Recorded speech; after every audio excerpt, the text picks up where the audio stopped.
자, 그럼 거기까지 하고요. 다음 마지막 50절에서 58절까지 교독해서 읽겠습니다. 이게 마지막 결론이라고 할 수 있죠.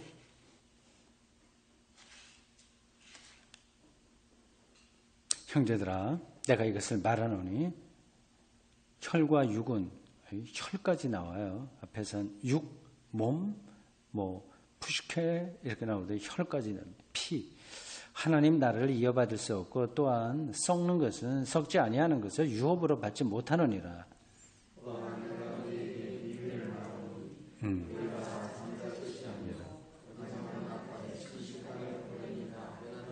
네, 이런 게 이제 묵시문학적 표현입니다. 나팔 소리가 나면 죽은 자들의 썩지 아니할 것으로 다시 살아나고 우리도 변화되리라.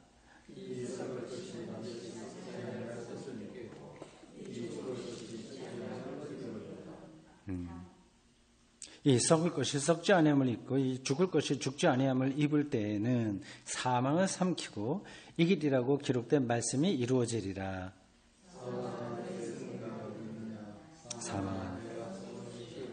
사망이 쏘는 것은 죄요, 죄의 권능은 율법이라.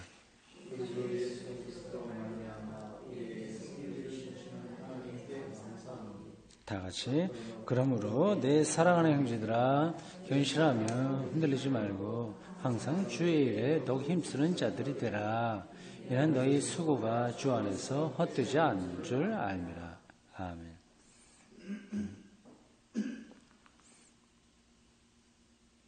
마지막 절에서 바울이 정확하게 그 중심을 잡고 있습니다. 나팔 소리가 나고 부활 다시 살아나고 어떤 것을 옷 입고 좀 묵시문학적인 열광주의 이런 것들 얘기하지만 이런 데 빠지게 되면 사실 사람들은 현실을 망각합니다. 그냥 이제 10월 마지막에 예수님 재림하시는데 학교도 갈 필요 없고 직장도 갈 필요 없다. 담임 선교회가 하듯이 그런 게 좀 강합니다. 기독교 신앙에 아직까지 그런 흔적이 남아 있어요. 세상과 현실 여기서는 이건 중요하지 않다 이렇게 넘어가게 되는 거죠. 자칫 그렇게 될 우려가 있긴 있습니다. 근데 바울은 그 부활의 신비를 이야기하면서 결국 여기 지금 현재 삶에 충실해라고 얘기하잖아요. 더욱 힘써라. 그게 헛되지 않다 하는 거예요. 네. 이렇게 아주 정확하게 중심을 잡고 얘기하고 있습니다.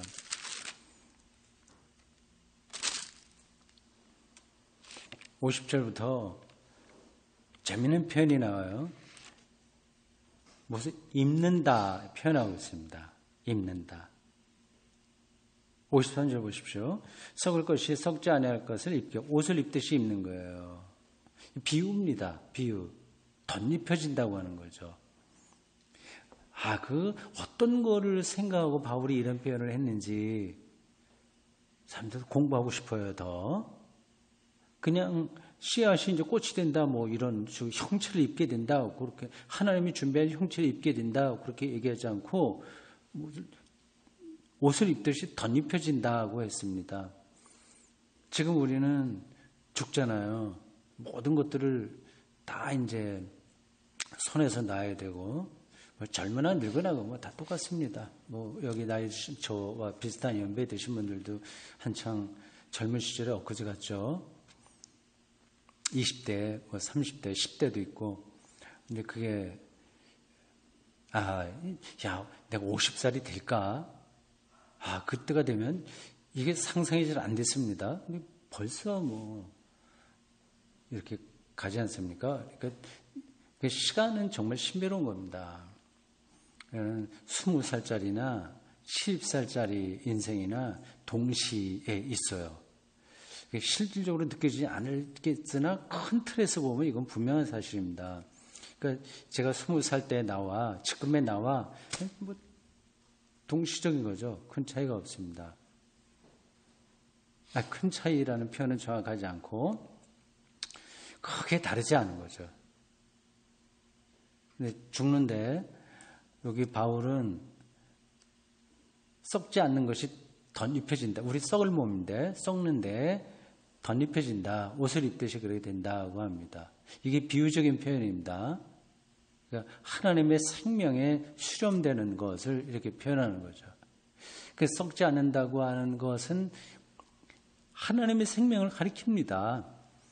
근데 여기서는 조금 더 생각해야 될 부분이 있는데 저도 거기까지는 인정을 하고 받아들여야 하고 실질적으로 그렇게 믿고 있습니다. 제가 죽고 모든 것이 해체되더라도 하나님이 준비한 생명에 옷을 입듯이 입혀지게 되고 간다. 그 변화된다. 변화에 초점이 있어요.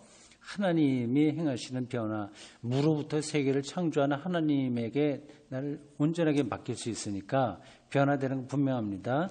근데 여기서 아직까지 제가 정확하게 이해하지 못하는 그 부분은 이렇습니다.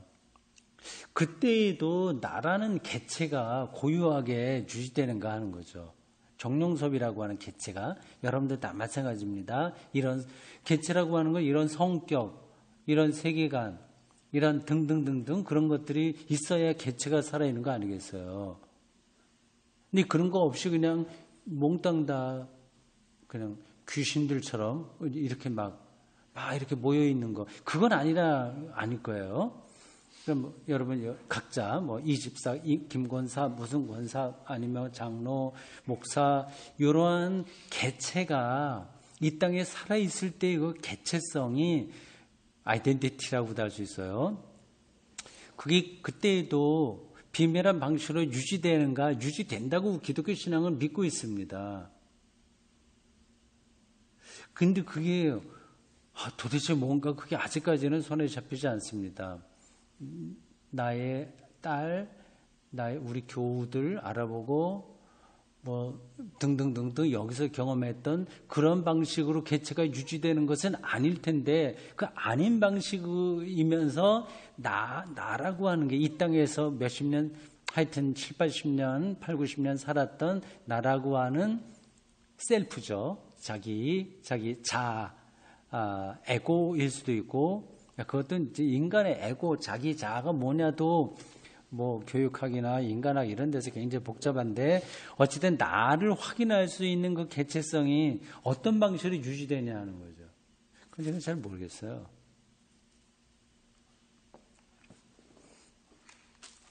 여기서 중요한 것은 우리는 다 썩게 되는데 썩지 않을 것이 덧입혀진다. 그 사실입니다.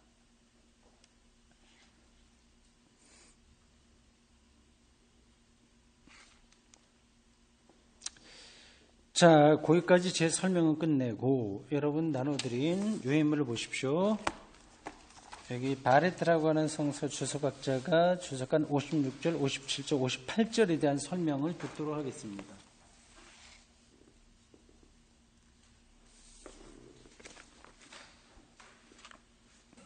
56절은 사망이 쏘는 것은 죄요, 죄의 권능은 율법이라 이런 말이죠. 바울은 수사학과 열광주의에 빠지지 않다. 수사학, 어떤 사실을 막 그럴듯하게 꾸미는 거, 이게 수사학입니다. 로마 시대 때 변호사들이 한 일들이에요. 그 수사학을 배워야만 그때는 출세할 수 있었습니다. 그러니까 없는 것도 만들어내는 정도로 수사학이 로마 시대 때 발전했습니다. 거기에는 빠지지 않았다. 그냥 포장을 많이 하는 거 거기에 빠지지 않았다 그러죠. 죽음은 멸망받을 마지막 적이며 죽음이 패배당하는 순간에 아직 이르지 않았다. 그러니까 여전히 죽음이 이 세계를 지배하니까요. 모든 것들이 다 끝맺습니다. 생명이 있는 것들은 다 끝납니다. 그러니까 죽음이 여전히 패배당하지 않았다는 거죠. 죽음이 여전히 우세하며 아직도 가시가 있다. 계속 우리는 그걸로 불안하죠. 이 가시 배후에는 그것이 하나님 자신의 대행자이므로 보다 유력한 세력이 있다. 말 표현이 좀 이상합니다. 번역이라서 그래요. 죽음에 찌르는 가시는 사실 죄요. 죄의 권세는 율법이다. 그 죽음에 대한 불안이 있잖아요. 그걸 가시라고 표현했는데 그거는 왜 그러냐? 죄 때문이다. 자기 일을 자기가 완성하려고 하는 갈망에서 벗어나지 못하니까 죽음이 계속 자기를 찌르는 가시로 오게 되고요. 그 죄의 능력, 권세는 율법이다. 율법은 하나님의 뜻대로 내가 여러 가지를 잘하고 성취함으로써 의를 얻어보려고 하는 도구 아닙니까? 그러니까 율법은 좋은 건데 율법에 떨어짐으로써 결국 죄에 사로잡히게 된다는 겁니다. 바울은 창세기 2장 17절에서 보았던 죽음과 죄와의 연관성은 자주 그의 문헌들에 나타난다. 일반적으로 고려할 때 그런 연관성은 죄가 죽음의 원인이라는 것을 뜻한다. 아담과 이브, 죄 하나님의 명령 어긴 거예요. 이것은 경험적으로 고찰된 바다. 죽음을 기정사실로 받아들인다면 죄는 그 죽음을 더욱 심하게 하는 것이다. 심리학적으로 죄가 뉘우침의 원인이라는 의미에서 그럴 뿐만 아니라 신학적으로 죽음은 단지 자연적인 현상이 아니라 처벌, 즉 존재해서는 안 되고 하나님이 인간이 창조주께 반역하지 않았더라도 반역하지 않았다면 존재하지도 않았을 악이라는 사실이 분명하다는 의미에서 더욱 그렇다. 죄는 없을 수도 있었던 건데 존재하게 돼버린 거거든요. 하나님의 말씀에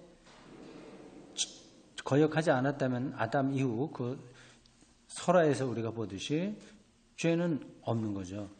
바울은 이 주제를 발전시키지 않고 일단 언급하고 나서 죄와 죽음 이외에 제3의 요소에 대해서 언급하려고 한다.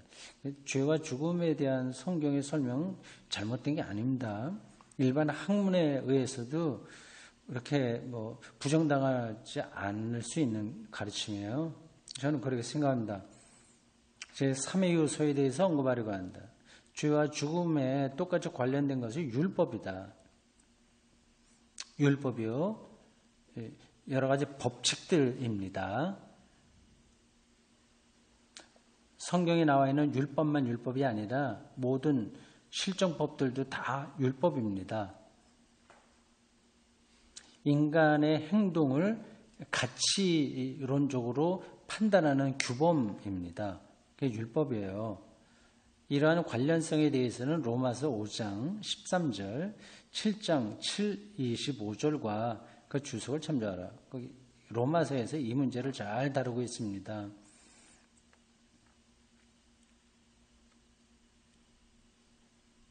율법은 죄를 죄로 알게 하며 또한 죄를 더하게 한다.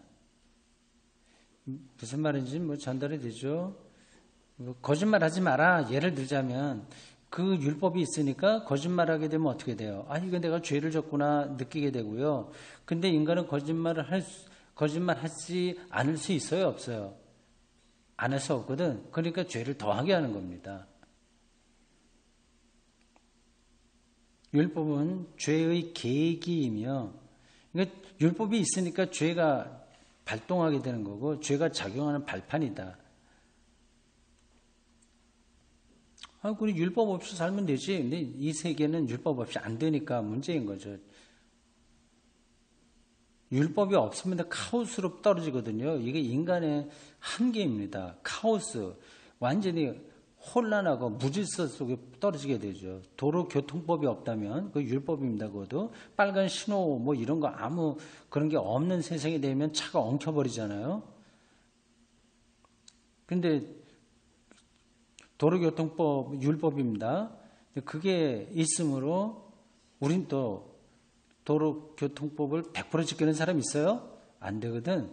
그러니까 또 죄가 가, 작용하는 거죠. 이게 참 모순입니다. 우리 인생살이에서요. 1 이건 도로교통법은 작은 걸 얘기했지만 그 외에 근본적인 게 다 그렇습니다.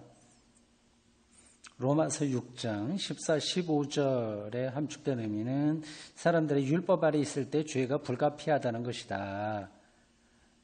그러니까 아주 율법이 없는 사람들은 두 가지입니다. 하나는 어린아이, 아주 어린아이. 얘네들은 그 규범이 없으니까요. 또 하나는 누구죠? 정신병원에 계신 분들. 그들에게 이제 죄가 없는 거예요. 율법이 없으니까. 그래서 율법 자체가 악이기 때문이 아니라 율법은 거룩하고 의롭고 선한 것이며 영적인 것인데요. 그건 뭐 로마서에서 이미 얘기하고 있고 우리가 경험하고 있는 바입니다. 지금 우리나라의 그 법도 많죠. 헌법부로부터 시작해서 많은 그 형사소송법 등등 그 법이 인간을 살리나 살리지 못하거든요. 그리고 그 법이라고 하는 게 인간의 삶을 다 해석할 수도 없어요. 율법은 하나님의 요구를 교훈적인 형태로 표현함으로, 그러니까 하나님의 요구는 우리가 100% 모릅니다. 그냥 모르는 게 아니라 다 표현할 수 없는 거죠. 근데 어쩔 수 없이 교훈적인 형태로 뭐 이거 해, 이거 하지 마라, 그렇게 할 수밖에 없는 거예요. 그게 교훈적인 형태라는 표현입니다.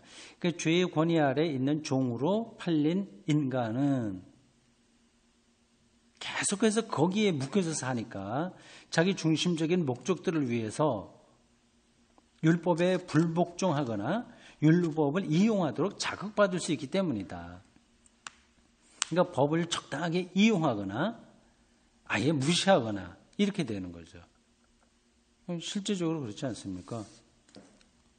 퀼멜의 주장대로, 유명한 그 성서 주석학자요, 퀼멜의 주장대로 여기서 바울이 랍비적인 경험, 유대교의 그 스승들입니다. 랍비, 신학자, 목사 이렇게 생각하면 됩니다. 랍비의 격언인 율법은 하나님의 능력이다를 사용하고 있다는 것은 일리가 있다. 능력이에요. 힘이긴 한데 그게 이제 죄의 힘이죠. 이것은 이 규절의 독창성을 뒷받침해 준 주장이다. 예를 들어 바이스, 이것도 신학자예요. 바이스는 이 규절이 55절과 57절 사이에 끼어들어간 삽입된 주석일 가능성이 높다고 생각한다. 우리가 이렇게 일주일마다 한 번씩 이 사람의 글을 읽고 있는데 여러분들이 아마 느끼셨을 겁니다. 신학자들이 참 깊이 있게 연구하는구나. 우리가 그냥 대충 알았던 것들로 끝나는 게 아니라 성경은 훨씬 더 진지하게 연구되어야 되는구나 느끼셨을 겁니다. 그러니까 그러한 말씀들을 그냥 아무렇게나 문자적으로 신자들에게 강요하면 영혼이 건강해지지가 못합니다. 이러한 바이스의 견해는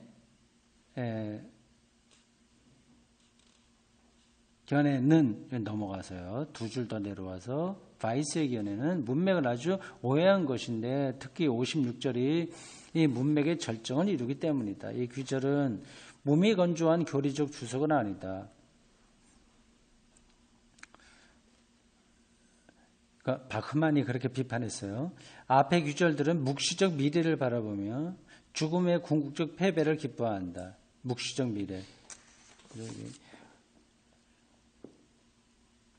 현실을 뛰어넘는 아주 극단적인 상징을 통해서 뭘 얘기하려고 하는 게 묵시적인 겁니다. 그런 미래에서 결국 죽음이 패배한다. 그 관점인 거죠. 56절은 사망이 쏘는 것은 죄요. 죄의 능력은 율법이라. 영향력을 미치는 죽음의 가시와 세력을 진지하게 고려하며 57절은 근거 없는 낙관에서 기뻐하는 것이 아니라 그러니까 뭐 다 잘 될 거야 뭐 이런 생각으로 기뻐하는 게 아니라 사망이 이제 굴복할 거야, 죽음이 이제 없어질 거야, 이렇게 근거 없이 낙관하는 게 아니라 죽음에 대해서뿐만 아니라 죄에 대해서 이미 이루어진 승리 때문에 기뻐한다는 것이다. 어떻게 잘 되지 뭐 이런 정도가 아니라 이미 승리했다. 승리는 누구를 통해서 승리해요? 그리스도로 말미암아 승리됐다. 그거를 보고 있습니다. 여기 아시겠죠? 제가 설교할 때도 많이 이야기한 건데 이거는 한번 들어서 딱 자신의 것으로 삼기 힘들 겁니다. 57절 보세요. 우리 주 예수 그리스도로 말미암아 우리에게 승리를 주시는 하나님께 감사한다. 예수 그리스도를 통해서 승리를 주었다고 했는데 뭐에 대한 승리예요? 예, 그렇죠. 죄와 죽음에로부터 승리입니다. 이게 더 이상 내가 나를 완성시키지 않아도 내 인생을 내가 여러 가지 방식으로 완성시키지 않아도 된다는 자유, 해방. 거기 들어간 거고, 종말에 일어날 생명의 절정, 그것을 예수 그리스도를 통해서 보았기에 죽음에 대한 두려움, 자기 소멸이에요, 이게. 자기가 없어질 거에 대한 두려움으로부터 해방되는 거죠. 이거를 아주 실질적으로 경험했기에 바울이 비록 묵시적인 표현을 썼더라도 그 막연한 낙관, 묵시는 그렇게 될 우려가 있거든요. 뭐 천사가 내려와서 나팔 소리 내고 뭐 어떻게 될 거야.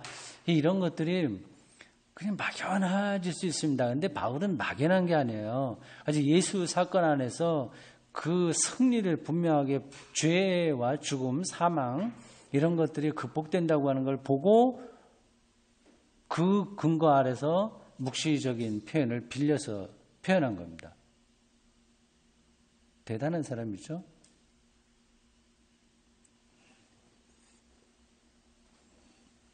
그 다음 57절 주석입니다. 그러나 57절에 그렇게 하죠. 그렇게 시작하네요. 우리말 성경에서는 거의 안 나와요.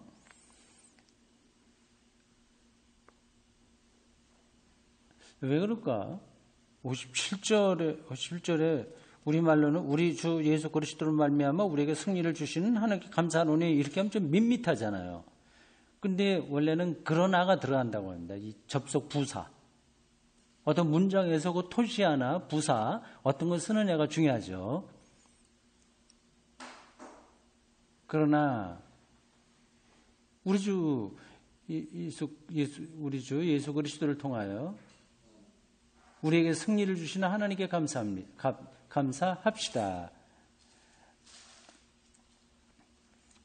조금 더 문장이 호소력 있게 다가오죠. 합시다. 이런 헬라어 문장인데 제가 뭐 헬라어로 지금 확인해 보지 못했습니다. 근데 이 성서 주석학자는 우리말로 보면 조금 밋밋한 거. 그러나도 빠졌고 승리를 주시는 하나님께 감사하노니 이것도 좀 밋밋한데 그게 아니라 그러나로부터 시작해서 우리에게 승리를 주시는 하나님께 감사합시다. 호소하는 거죠. 예수 그리스도의 승리는 그가 죄에 대하여 죽으셨다는 점에서 죄에 대한 승리였고 자기 걱정 안 하게 자기 연민에 안 들어간다는 겁니다. 모든 사람이 함께 동참해야 할 죽음이었다. 거기서부터 극복되었다. 아담과 이브가 뱀으로부터 유혹받았을 때 유혹이 뭔지 알죠?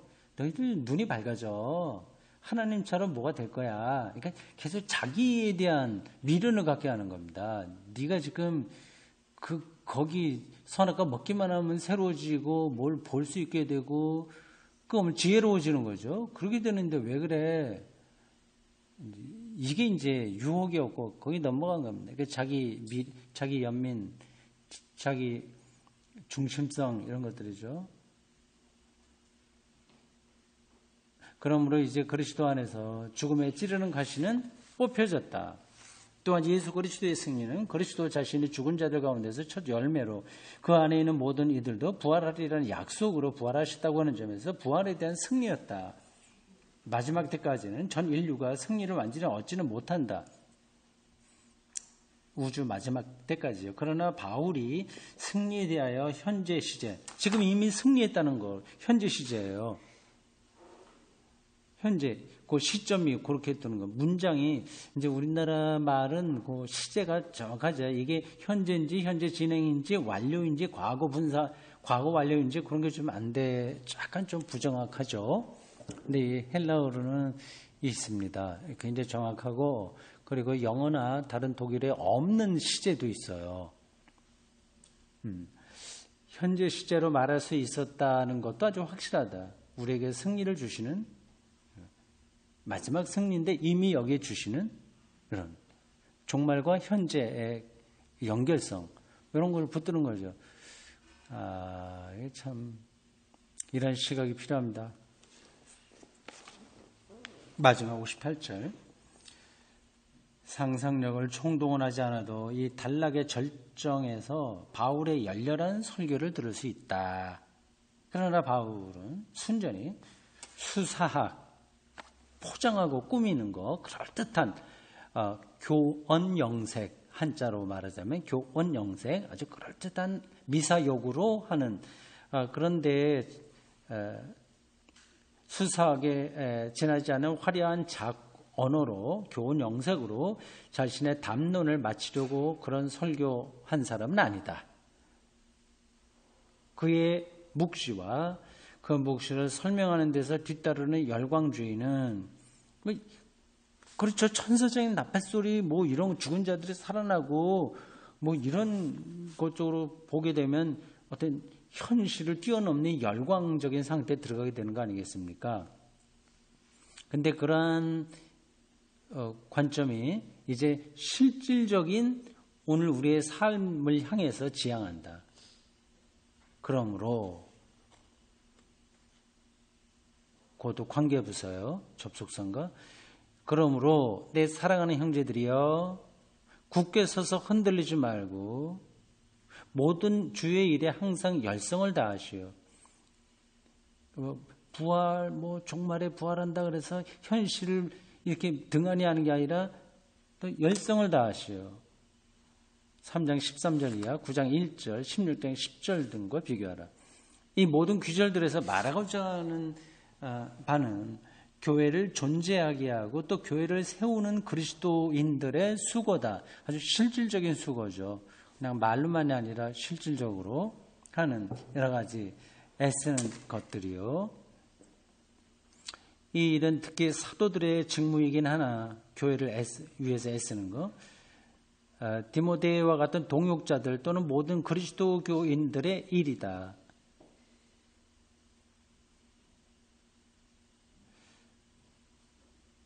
부활 신앙의 관점에서 우리가 수고하는 거죠. 그것은 이들이 다 같이 몸의 지체들이기 때문이다. 만일 부활이 없다면, 그러니까 하나님의 생명으로의 변화에 대한 희망이 없다면 이러한 노고는 헛될 것이고, 일하는 사람들은 그저 그냥 놀고 먹자, 아주 재밌게만 살자, 쾌락에 전념하는 것이 오히려 유익할 것이다.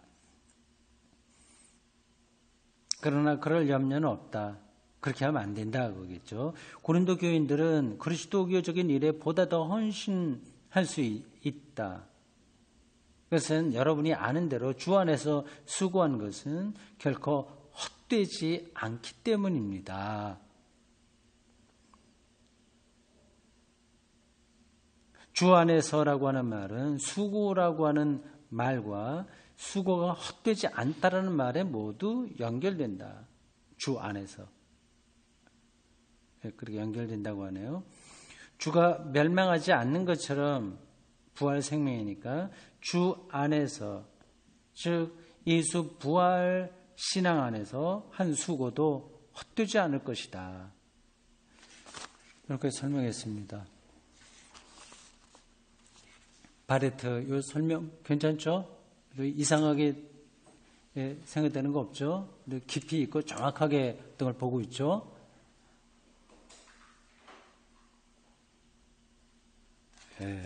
저도 좋았습니다.